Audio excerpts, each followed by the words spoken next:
الحمد لله رب العالمين نحمده ونستعينه ونستغفره ونعوذ بالله من شرور أنفسنا ومن سيئات أعمالنا من يهده الله فلا مضل له ومن يضلل فلا هادي له أشهد أن لا إله إلا الله وحده لا شريك له وأشهد أن سيدنا محمدا عبده ورسوله اللهم صل على سيدنا محمد وعلى آله وصحبه ومن تبعهم بإحسان إلى يوم الدين سبحانك لا علم لنا إلا ما علمتنا إنك أنت العليم الحكيم رب اشرح لي صدري ويسر لي أمري واحلل عقدة من لساني يفقه قولي ولا حول ولا قوة إلا بالله العلي العظيم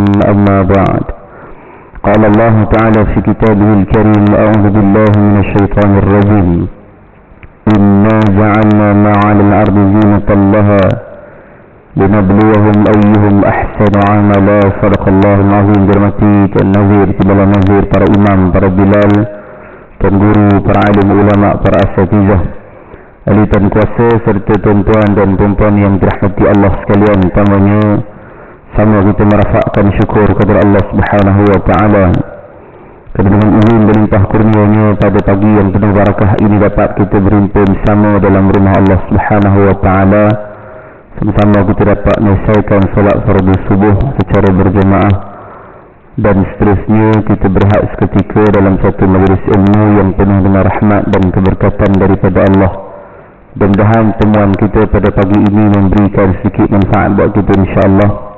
Untuk sama-sama kita dengar satu hadis Nabi sallallahu alaihi wasallam riwayat Imam Al-Bukhari. Bismillahirrahmanirrahim. An Ibnu Umar radhiyallahu anhuma qala akhadha Rasulullah sallallahu alaihi wasallam bimankibi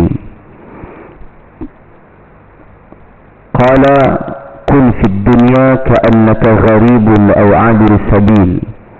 وكان ابن عمر رضي الله عنهما يقول إذا أمسيت فلا تنتظر الصباح وإذا أصبحت فلا تنتظر المساء وخذ من صحتك لمرضك ومن حياتك لموتك. رواه البخاري.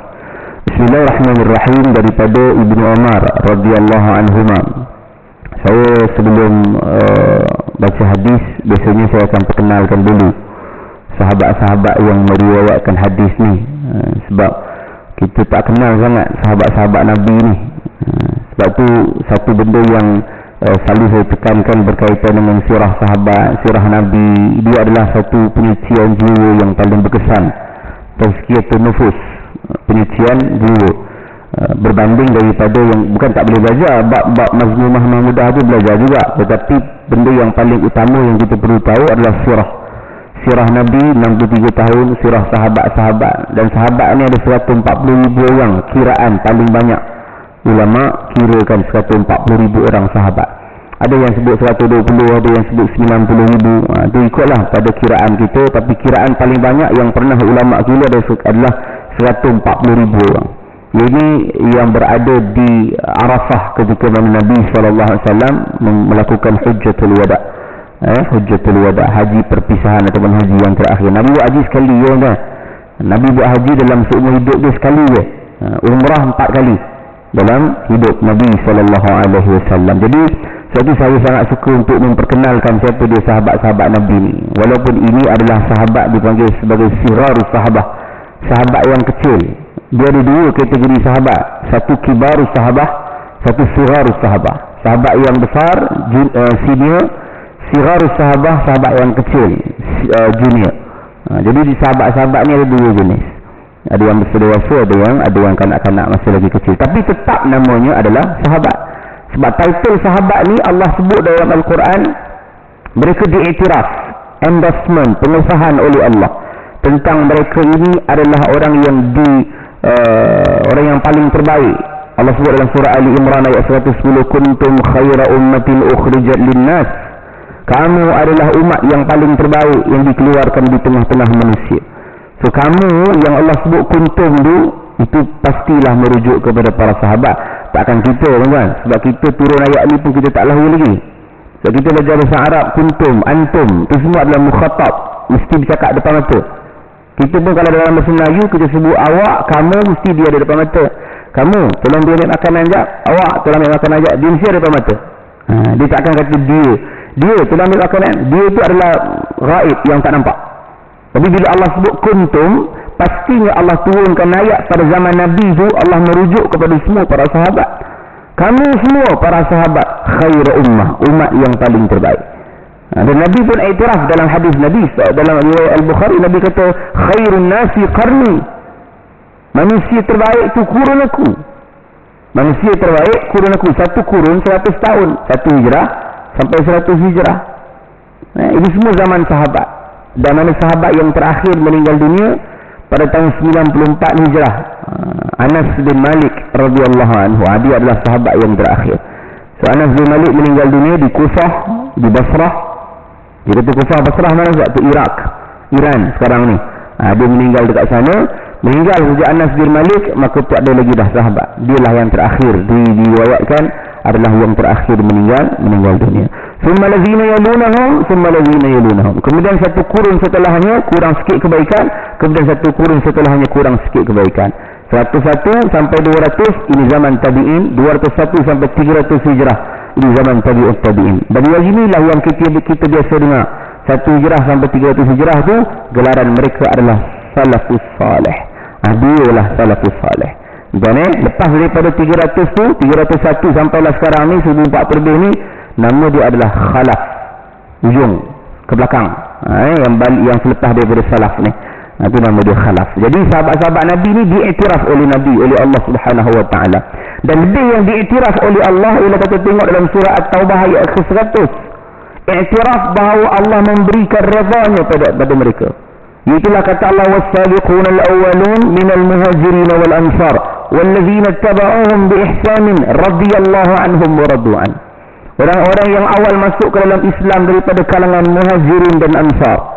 So yang ini Allah yang beri nama. Muhajirin ialah orang yang berhijrah daripada Mekah ke Madinah. Ansar ialah orang yang duduk di Madinah, yang membantu orang yang berhijrah daripada Mekah ke Madinah. Dan Allah sebut di hujung itu radhiyallahu anhum wa radu an. Allah redha pada mereka dan mereka juga redha pada Allah. Ini kita nak kena sebutkan tu. Apa dia? Iaitulah Allah telah meredai mereka semua para sahabat. Kita pun mungkin boleh kata, saya pun sama Ustaz, saya redha juga pada Allah. Ya, kita memang redha pada Allah. Tetapi satu lapis lagi kita tak nampak. Allah redha ke tidak pada kita? Itu yang kita nak kena cari tu. Redha Allah tu. Kita memang kita boleh kata, saya redha Ustaz, segala ujian yang Allah bagi sebelum ini semua saya redha. Betul. Satu lapis lagi tu, Allah redha ataupun tidak pada kita. Ayat tadi Allah kata pada para sahabat radhiyallahu anhum wa radu an. Allah redha pada mereka dan mereka juga redha pada Allah. Ini satu pengiktirafan dan pengesahan daripada Allah Subhanahu Wa Taala bahawa seluruh para sahabat ini adalah orang-orang yang telah diberikan jaminan oleh Allah dan Nabi sebagai ahli syurga Allah Subhanahu Wa Taala. Ini kita tak boleh nak sangkal lagi lah. Gitu, ya Ustaz, takkan tak ada orang buat salah? Ya, memang semua ada orang buat salah. Tapi bukanlah bermaksud salah mereka itu membawa mereka ke dalam neraka. Semua orang ada buat salah. Nabi buat salah juga sampai Allah tegur Nabi. Kan? Bila mana berjanji nak sebut besok datang tapi tak sebut insya-Allah, turun surah Al-Isra, turun surah Al-Kahfi berkaitan dengan bila kamu nak berkata sesuatu besok hari, maka sebut ayyasha Allah. Sebut insya-Allah.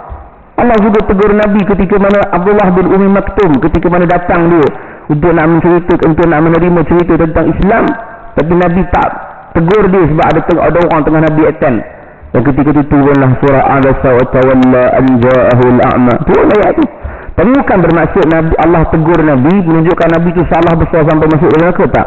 Teguran yang Allah buat kepada Nabi itu adalah semua untuk balik-balik kepada kita umat Nabi Muhammad sallallahu alaihi wasallam. Juga sahabat-sahabat berlaku peperangan antara Andi Muawiyah, Andi Aisyah, Andi dengan orang-orang Khawarij. Ini semua adalah perkara-perkara yang menjadi pengajaran dan tauladan kepada kita setelah mereka.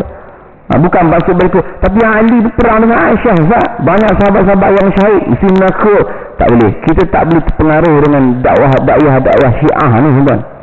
Syiah bab-bab ni memang dia suka main lah. Pasal dia suka menjatuhkan semua orang yang menentang Ali. Dia tak suka Aisyah. Pasal Aisyah perang dengan Ali dalam perang Jamal. Dia tak suka Muawiyah.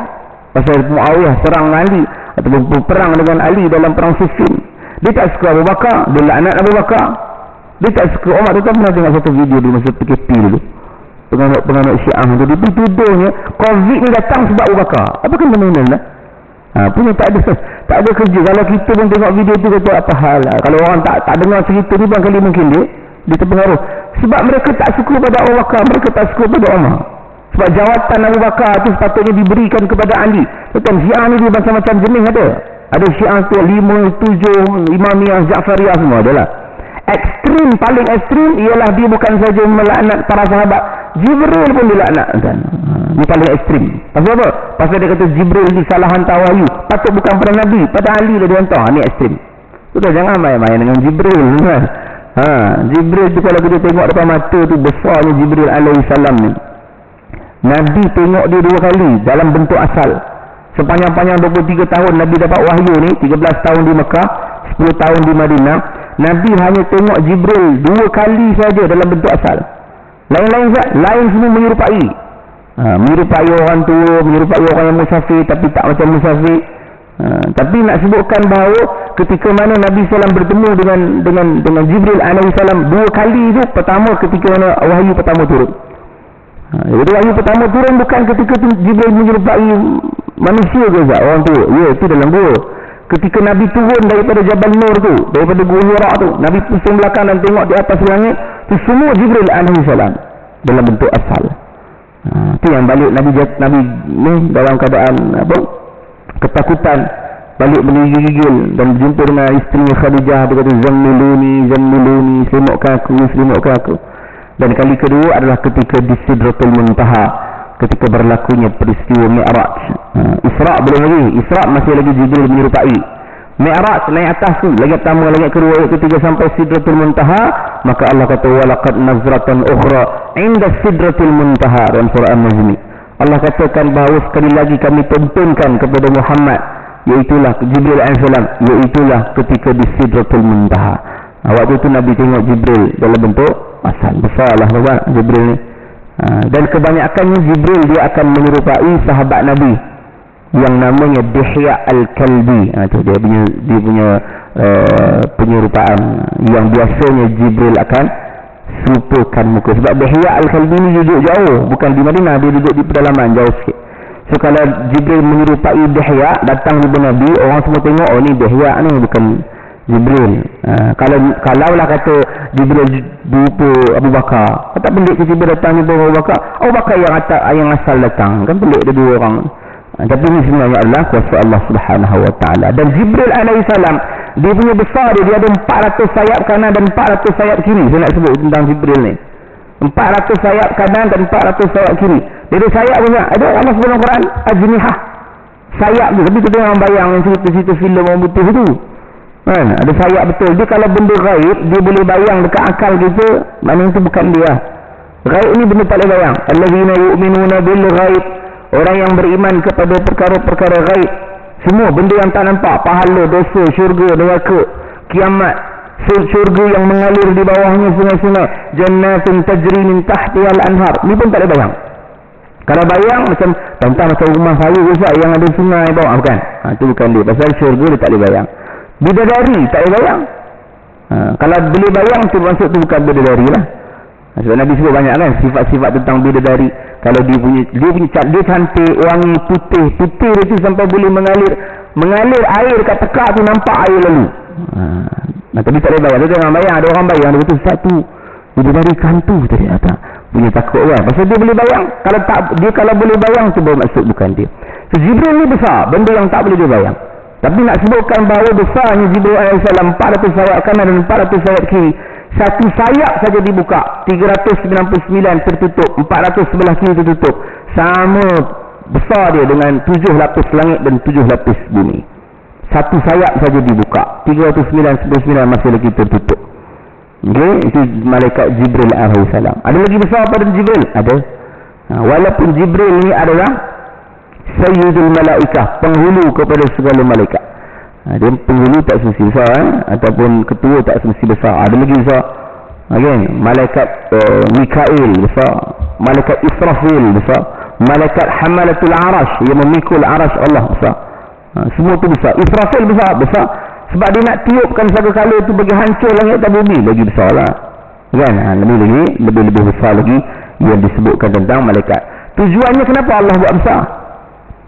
Kenapa tak buat kecil macam itu? Sebab Allah nak bagi tahu yang malaikat ini dalam surah At-Tahrim, la ya'sunallah ma amarahum wa yaf'aluna ma yu'marun. Allah kata malaikat ini dia tidak pernah ingkar pada perintah Allah, dan dia hanya menjalankan semua perintah-perintah Allah saja. Kalaulah makhluk yang sebesar itu boleh taat kepada Allah, kita yang kerdil ni tak boleh taat. Yang besar ni Allah boleh hapuskan sekejap, yang kecil lagi mudah Allah hapuskan. Kita ni, kita kecil kerdil je kita, tapi kita lah paling banyak sombong. Kita ni lah yang paling banyak ingkar pada perintah Allah. Punyalah sombong, kita kerdil. Tu malaikat yang Allah buat tu besar, tapi mereka boleh taat kepada perintah Allah Subhanahu wa taala. Jadi itulah sebabnya Nabi sallallahu alaihi wasallam dia tengok Jibril alaihi salam dalam bentuk asal sebanyak 2 kali sahaja. Yang lain semua adalah menyerupai. Jadi itu sebab kita sebutkan berkaitan dengan kisah ataupun sirah Nabi sallallahu alaihi wasallam. Mereka ini adalah orang-orang yang dalam keadaan telah diiktiraf oleh Allah Subhanahu wa taala. So 23 tahun tu itulah dakwah Nabi. 13 tahun di Mekah dan 10 tahun di Madinah. Sahabat-sahabat Nabi yang saya nak tekankan tadi, supaya betul-betul kita belajar untuk kita mengenal para sahabat yang besar-besar ni pun antara yang kita boleh dengar cerita Abu Bakar, Umar, Uthman, Ali dan seumpama, dan diiktiraf oleh Allah Subhanahu wa taala. Baik, balik pada hadis kita. Hadis riwayat Imam Al-Bukhari daripada Ibnu Umar radhiyallahu anhuma. Ibnu Umar nama betul dia adalah Abdullah bin Umar, anak kepada Sayyidina Umar Al-Khattab. Dan Abdullah ni dia banyak dalam zaman Nabi ni. Ada Abdullah bin Umar, Abdullah bin Abbas, Abdullah bin Amr bin Al-As, ada Abdullah bin Zubair, ada Abdullah bin Mas'ud, ada Abdullah bin Ubay, orang munafik. Jadi sebanyak-banyak Abdullah ni mereka tak biasa panggil nama Abdullah. Biasanya mereka akan panggil nama kunyah. Ibnu Umar, Ibnu Abbas, Ibnu Zubair. Dia akan panggil gitu. Tapi katalah tuan-tuan tengok hadis nanti, jumpa hadis baca, tiba-tiba ada tulis An Abdillah. Ni tak ada, ni terus An Ibnu Umar, An Ibni Umar. Tapi kalau katalah tiba-tiba tuan-tuan dengar An Abdillah, tapi tak tahu bin apa, tak ada. Khas untuk hadis sahaja, Abdullah tu adalah Abdullah bin Mas'ud. Pasal apa Abdullah bin Mas'ud? Pasal Abdullah bin Mas'ud dia kibar sahabat yang besar, di senior. Dia antara orang yang ketujuh yang masuk Islam paling awal. Jadi Abdullah bin Mas'ud ini adalah sebayalah dengan Abu Bakar, dengan Uthman ibn Affan. Dia tak semacam Abdullah yang lain. Abdullah bin Umar ni yang tengah meriwayatkan hadis kita, dia sebaya dengan Abdullah bin Abbas, Abdullah bin Mas'ud, Abdullah bin Zubair, Anas bin Malik, ada sebaya. Sebaya tu macam mana Ustaz? Sebaya tu ketika Rasulullah wafat umur 63 tahun, waktu ni mereka berusia lebih kurang belasan tahun semua. Abdullah bin Abbas 13 tahun, Anas bin Malik 20 tahun, Abdullah bin Umar 17-18 tahun. Ini semua adalah sirarus sahabat, sahabat-sahabat yang kecil. Satu mereka tak dipanggil sebagai Abdullah, mereka dipanggil sebagai Ibnu Jabir, Ibnu Umar, Ibnu Abbas. Baik, jadi Abdullah bin Umar ini ialah merupakan anak kepada Sayyidina Umar Al-Khattab. Umar Al-Khattab ni sahabat Nabi lah, dan dia adalah pak mertua Nabi yang kedua, kerana Nabi kahwin dengan anak Umar yang bernama Hafsah. Baik, saya nak cerita tentang keluarga Umar ni dulu. Keluarga Sayyidina Umar Al-Khattab, Umar sendiri ada 7 orang isteri. Ni kiraan para ulama, Umar ada 7 orang isteri, tapi bukanlah serentak 7 orang isteri tu mana boleh kan? Sebab dah ada perintah untuk 4 orang saja kahwin paling banyak pun. Tapi Umar dia tak adalah 4 orang tu serentak. Di 7 orang tu 3 orang diceraikan, itu pun semasa zaman jahiliyah. 4 orang selepas tu barulah ketika dia masuk Islam, tapi ada yang meninggal, ada yang tak banyaklah yang duduk dengan Umar Al-Khattab, 7 orang. Okey, sebab itulah dia punya paling banyak. Umar Al-Khattab dia ada 7 orang isteri. Anak dia lagi ramailah. Anak dia yang paling popular adalah Hafsah binti Umar. Hafsah ni popular kenapa Ustaz? Pasal dia kahwin dengan Rasulullah sallallahu alaihi wasallam. Hafsah adalah isteri Nabi yang keempat. Okey, Hafsah adalah isteri Nabi yang keempat. Pertama adalah Khadijah binti Khuwailid. Yang kedua adalah Saudah binti Zam'ah. Yang ketiga adalah Aisyah radhiyallahu anha. Ini 3 orang ni saja yang Nabi kahwin ketika Nabi berada di Mekah.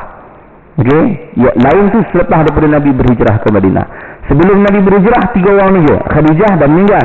Masa Khadijah meninggal, tahun tu Nabi kahwin dengan Saudah. Pada masa yang sama juga Nabi kahwin dengan Aisyah. Cuma Nabi tak duduk dengan Aisyah lah di Mekah. Nabi duduk dengan Aisyah tu di Madinah. Bahasa mudah nak faham sebab takut orang tak faham duduk macam mana. Nabi tak pernah bersetubuh dengan Aisyah di Mekah. Ya, Nabi berada dengan Saudah saja. Binti Zam'ah di Mekah, berhijrah ke Madinah, barulah Nabi siapkan tempat tinggal mereka. Ada hujrah. Hujrah ni maksudnya bilik. Kita surah dalam Quran, surah Al-Hujurat. Al-Hujurat merujuk kepada bilik kotak. Al-Hujrah ni bilik kotak. Itu bilik-bilik isteri-isteri Nabi. Hujrah Aisyah, hujrah Saudah, hujrah Hafsah, hujrah Zainab. Ini semua adalah bilik-bilik isteri-isteri Nabi SAW. Bila Nabi berhijrah ke Madinah, tahun 3 hijrah setelah perang Badar, meninggal suami kepada Hafsah binti Umar, barulah Nabi berkahwin dengan Hafsah binti Umar. Jadi Hafsah ni popular lah sebab dia dah digelarkan sebagai Ummul Mukminin, makamnya tinggi, makamnya naik. Dan Hafsah binti Umar ialah isteri kepada Nabi SAW yang keempat. Baik, Hafsah ni ada adik. Nama adik dia itulah Abdullah bin Umar. Abdullah bin Umar. Dan Abdullah bin Umar ini adalah paling banyak meriwayatkan hadis selain daripada Abu Hurairah radhiyallahu anhu. Dia ada top 5 yang meriwayatkan hadis ni. Paling tinggi adalah Abu Hurairah lah, 5,374 hadis. Itu paling tinggi Abu Hurairah ni. Pasal dia adalah orang yang masuk Islam lambat. Lepas perang Khaybar baru masuk Islam tahun 7 Hijrah. Tapi dia duduk dengan Nabi, dia asal Yaman. Dia duduk dengan Nabi, setelah tu dia belajar dengan Nabi sampai dia ni dinaikkan pangkat untuk menjadi ketua kepada Ahlul Suffah. Ahlul Suffah apa di belakang makam Nabi sekarang tu ada pangkin. Pangkin tu tempat Ahlul Suffah. Ahlul Suffah ni memang dia duduk dekat Madinah saja. Dia belajar dengan Nabi, makan apa yang ada, minum apa yang ketua dia tu adalah Abu Hurairah radhiyallahu anhu. Sepanjang dia duduk dengan Nabi situ, banyaklah ilmu dia dapat. Itu di riwayat hadis paling banyak. Nombor 2 barulah Abdullah bin Umar, 2,630 hadis.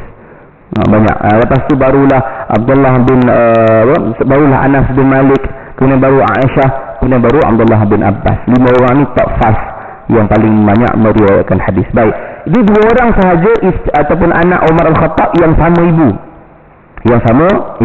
Lain semua adik-adik. Kalau tuan-tuan pernah dengar lah nama-nama anak-anak Umar yang lain, tapi saya rasa tak pernah dengar kot.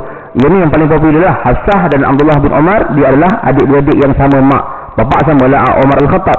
Tapi ada lagi adik-beradik yang lain, antaranya Ubaidillah bin Umar. Ubaidillah ni jarang kita dengar, tapi nanti zaman Sayyidina Uthman ibn Affan memerintah, kita akan dengar nama dia. Siapa dia ni? Ubaidillah ni lah yang pergi bunuh Hurmuzan, yang mana Hurmuzan ini berpakat dengan Abu Lu'lu'ah Al-Majusi untuk bunuh Umar Al-Khattab ketika mana? Salat subuh.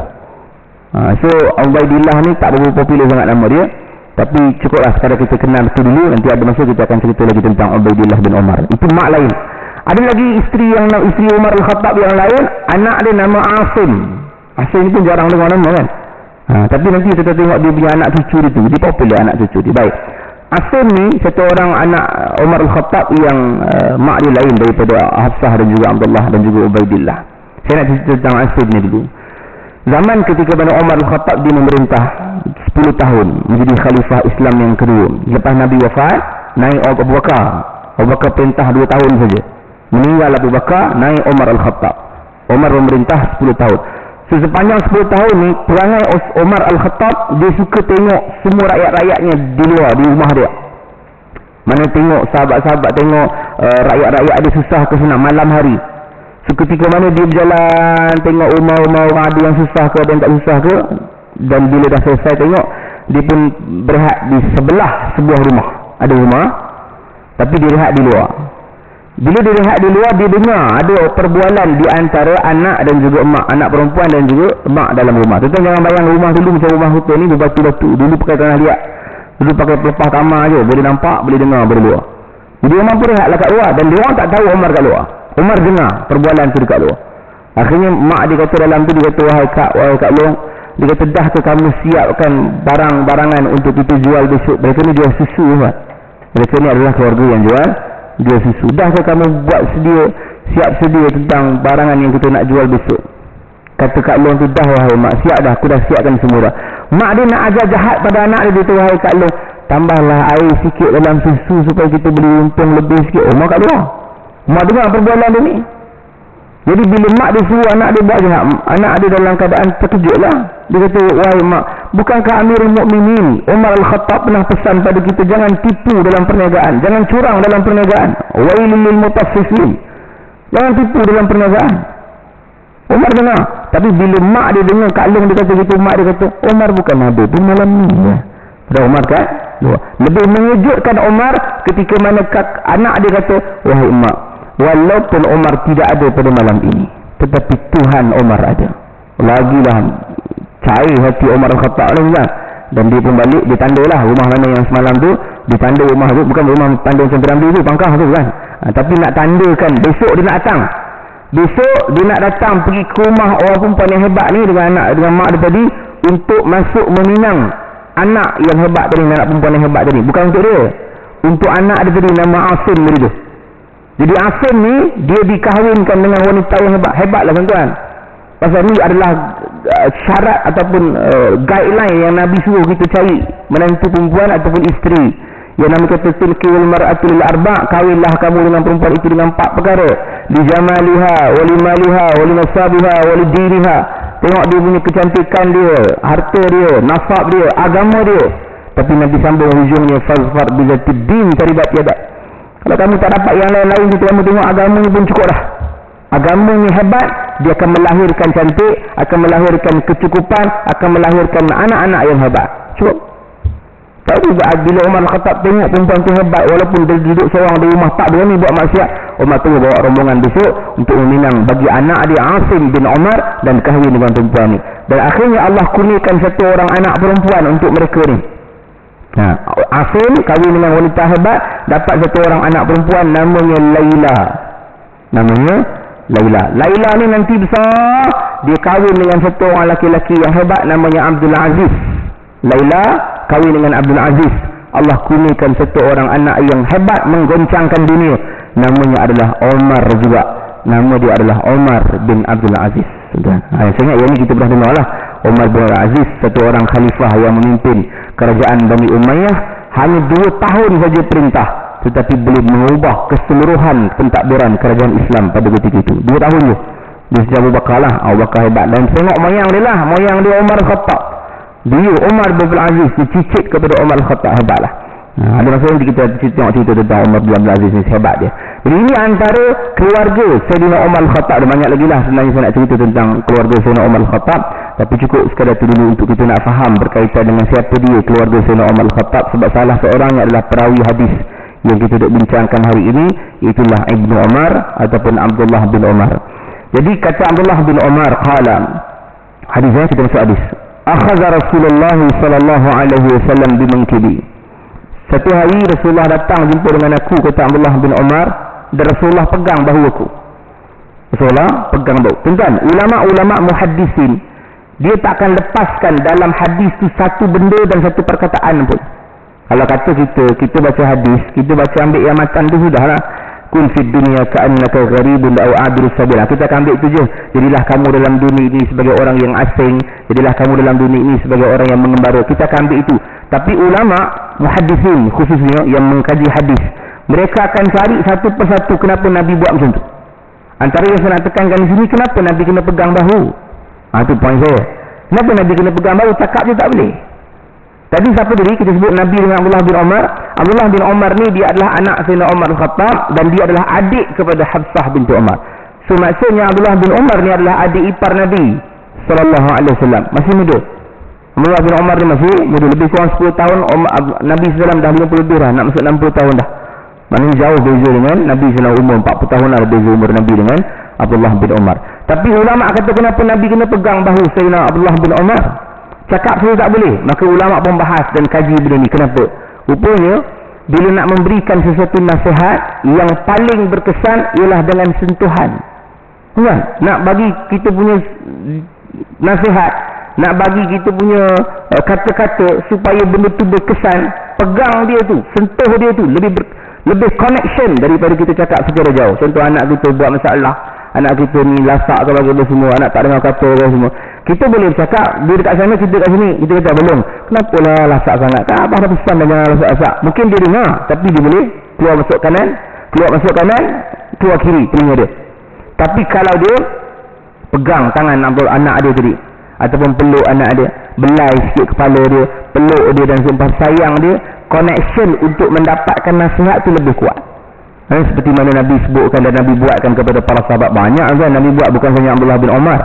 Abdullah ni, Nabi SAW ni banyak, dia banyak sentuh kanak-kanak. Hasan Hussein jangan cerita lah, tu cucu Nabi memang paling kerap lah Nabi belai dia. Usamah bin Zaid, cucu Nabi juga, cucu angkat, bukan cucu angkat, anak angkat lah, pasal dia juga adalah anak kepada Zaid bin Harithah. So Zaid bin Harithah adalah hubbu Rasulullah, kesayangan Rasulullah, ataupun anak angkat Rasulullah. Dia dapat anak Zaid bin Harithah, kahwin dengan Ummu Aiman, dapat anak nama Usamah bin Zaid. So Nabi sayang Usamah bin Zaid ni, walaupun bukan satu keturunan dengan Nabi. Usamah bin Zaid ni dia ikut kulit mak. Ummu Aiman ni orang Habsyah, dia kulit hitam. Ummu Aiman ni kulit hitam. Zaid bin Harithah orang Syam, dia orang atas, bukan Arab lah, tapi Arab Rom lah belah atas. Tapi dapat anak nama Usamah bin Zaid, lahir-lahir keluar kulit hitam. Tapi Nabi tak pernah beza pun di antara kulit hitam ke kulit putih. Nabi letakkan Usamah bin Zaid di atas riba kiri Nabi. Hasan bin Ali, cucu Nabi itu letak di atas riba kanan. Nabi main dengan dua-dua ni, peluk mereka. Maknanya Nabi sayang dua-dua. Nabi tak pernah bezakan di antara mereka. Nabi sayang, Nabi peluk sampai satu orang sahabat nampak Nabi, dia peluk dan bermain dengan kanak-kanak, belai kanak-kanak. Al-Aqra bin Habis nama dia. Nama sahabat tu nama Al-Aqra bin Habis. Dia datang jumpa Nabi, dia kata, Rasulullah, aku ada 10 orang anak, tapi aku tak pernah buat macam kau Rasulullah. Aku tak pernah cium, tak pernah peluk dia. Nabi kata, man la yarhamu la yurham. Nabi kata, siapa yang tak menyayangi, dia tidak akan disayangi. Aku sayang orang.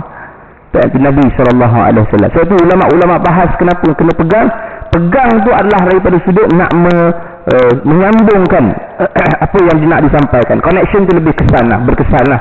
Sebab tu kadang-kadang ada sahabat-sahabat tu yang ada masalah kan, yang di penjara dan seumpama, sentuh tangan dia.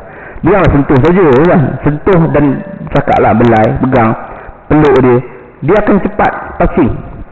Anak-anak kita bukanlah pegang, peluk dia akan cepat touching. Dan bila bercakap tengok mata dia. Okay? Kalau orang perempuan tengok mata dia, anak perempuan tengok mata, kalau anak lelaki bisikkan kat telinga. Yang kita bisik ni kan, supaya dia boleh dapat apa yang kita tangkap. Baik, jadi kata Abdullah bin Umar, akhadha Rasulullah sallallahu alaihi wasallam bimankibi Rasulullah, satu hari itu pegang bahu aku. Kemudian dia kata pada aku, faqala kun fid dunya ka'annaka gharibun aw abir sabil. Dia kata pada aku, wahai Abdullah bin Umar, jadilah kamu dalam dunia ini sebagai orang yang asing ataupun orang yang mengembara. Kun fid dunya. Baik, pertama saya nak sebutkan, adakah Abdullah bin Umar ketika Rasulullah sebut tu, dalam hati Abdullah bin Umar ini ada dunia? Jawapannya tak ada.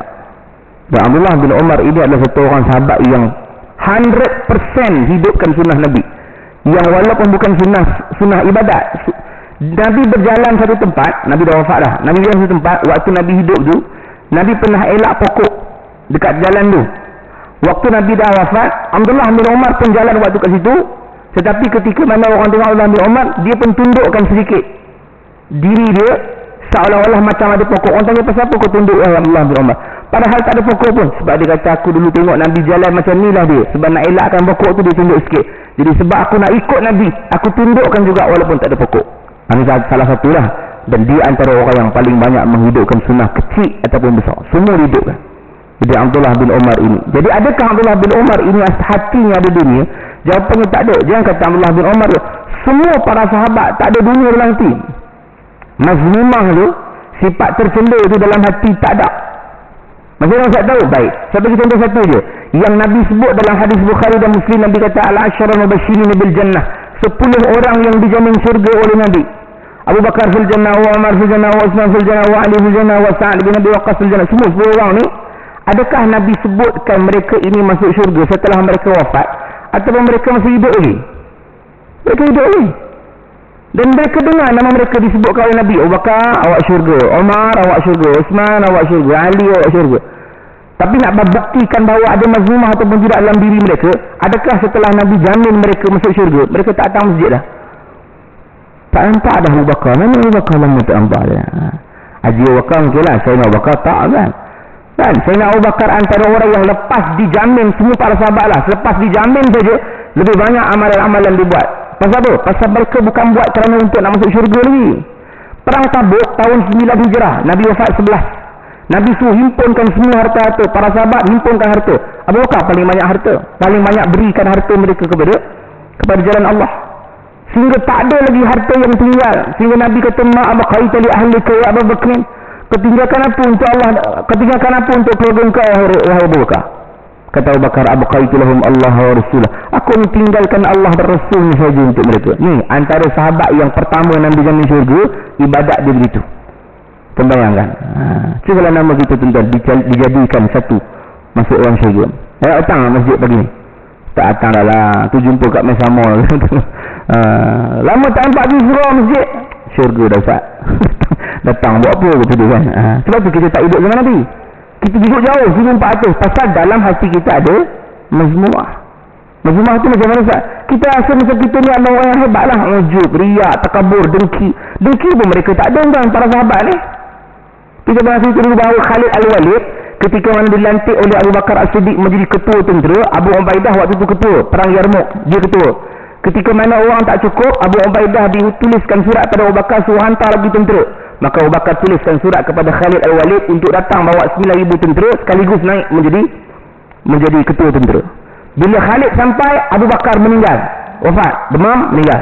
Naik Umar Al-Khattab, Umar terus tulis surat pemecatan Khalid Al-Walid. Tadi Khalid dah patah dah. Mula-mula Abu Ubaidah. Betul, Abu Bakar naikkan Khalid.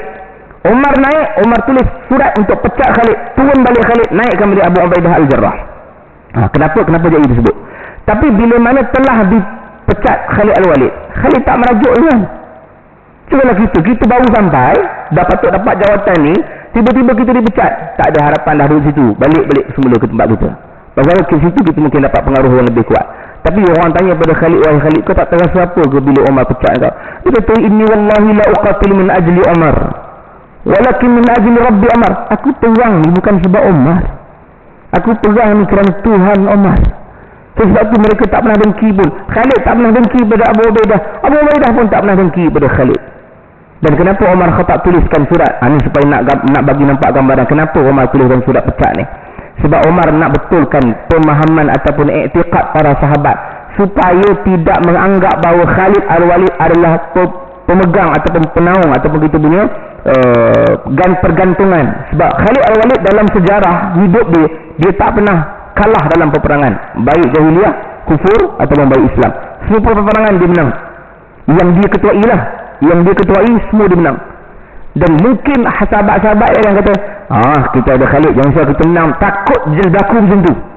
Maka Umar tuliskan surat, pecat dulu Khalid, turunkan dia, naikkan balik Abu Ubaidah, sebab supaya biar sahabat-sahabat berpaut kepada Allah, bukan kepada Khalid. Allahus Samad. Itu sebab Umar pecat dia. Bukan Umar benci dia tu kan, jangan salah faham, takut nanti kita kata benci dia kan. Jadi sahabat-sahabat semua dia tak ada mazmumah. Termasuklah Abdullah bin Umar. Rupanya bukan Nabi nak pesan kepada Abdullah bin Umar, Nabi nak pesan kepada kita umat Nabi Muhammad ni.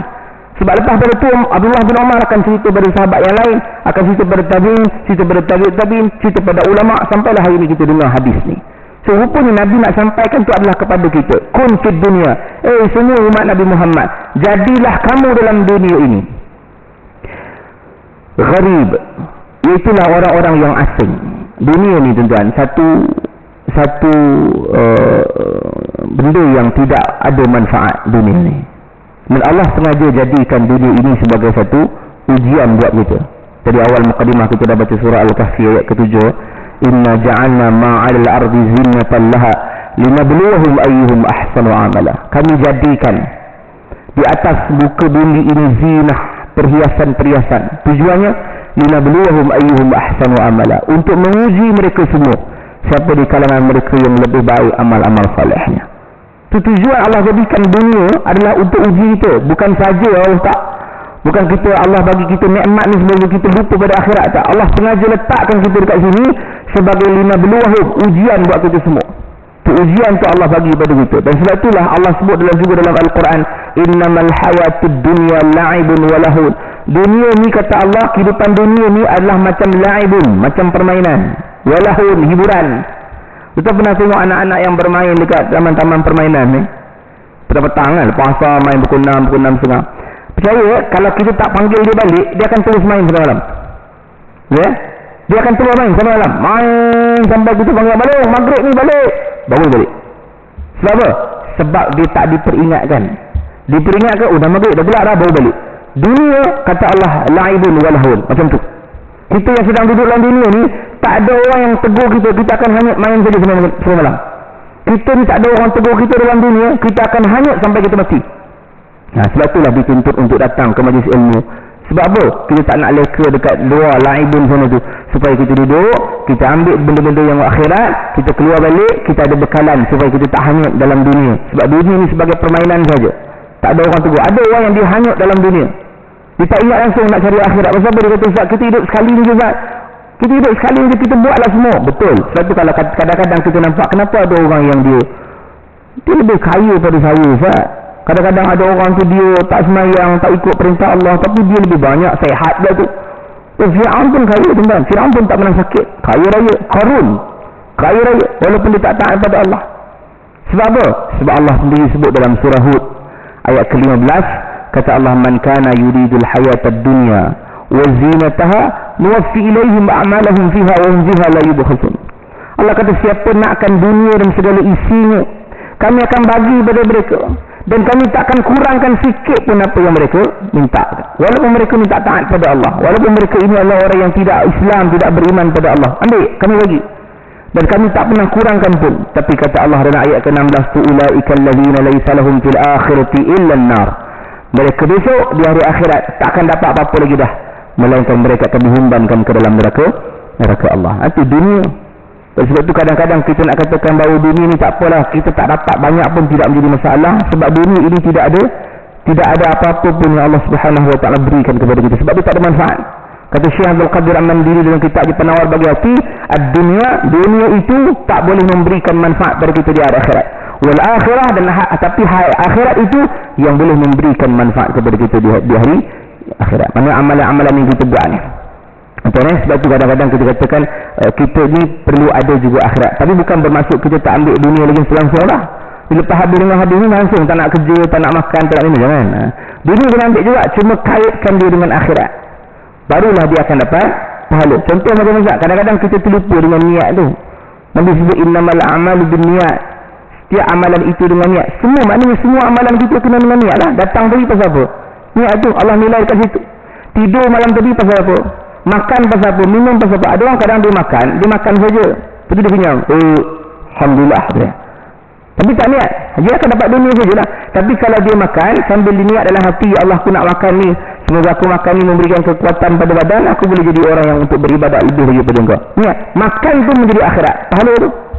Minum pun sama, kita minum, kita niatkan supaya aku ni boleh beri tenaga. Ya Allah, berilah tenaga pada badan aku supaya aku boleh sehat dan aku boleh beribadat dan taat pada Allah. Kalau dia minum saja, dia akan dapat dunia. Tidur malam tadi semua, kalau dia tidur saja berdengkur siap, tapi tak niat apa-apa, maka dia akan dapat dunia 6 jam, 7 jam tu.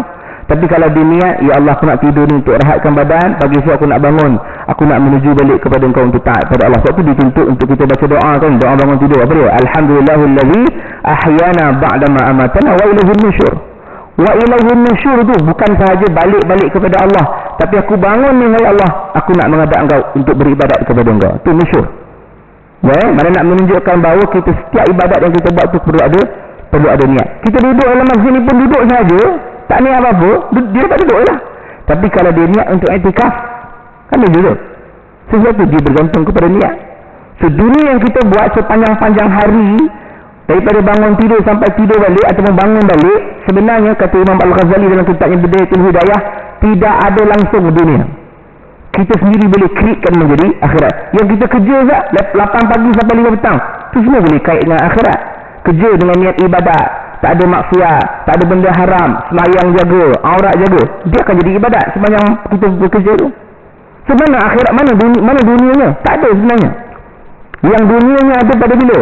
Pada waktu dalam toilet je. Itu memang tak boleh nak buat apa-apa dah. Dalam toilet tentu tak boleh zikir, tak boleh zikir Quran, tak boleh kan. Tapi sebab itulah dikatakan jangan lama toilet. Kalau lama dalam toilet nanti rugilah masa. Kan? Lama masa. Sebab apa? Tak ada buat apa-apa yang boleh mendapatkan akhirat. Tapi benda-benda yang lain selain daripada duduk dalam toilet, banyak manfaat yang kita boleh sampaikan kepada akhirat. Jadi itu dunia. Dan kata Nabi, ghariban, ataupun kata Allah, kata Nabi SAW, kun fid dunya ka'annaka gharibun aw 'abir sabil. Jadilah kamu dalam dunia ini, wahai umat Nabi Muhammad, sebagai orang yang asing. Asing ni macam mana? Asing ni ialah orang yang macam tak nampak, tak pernah nampak. Betul tak? Saya tak pernah nampak saya.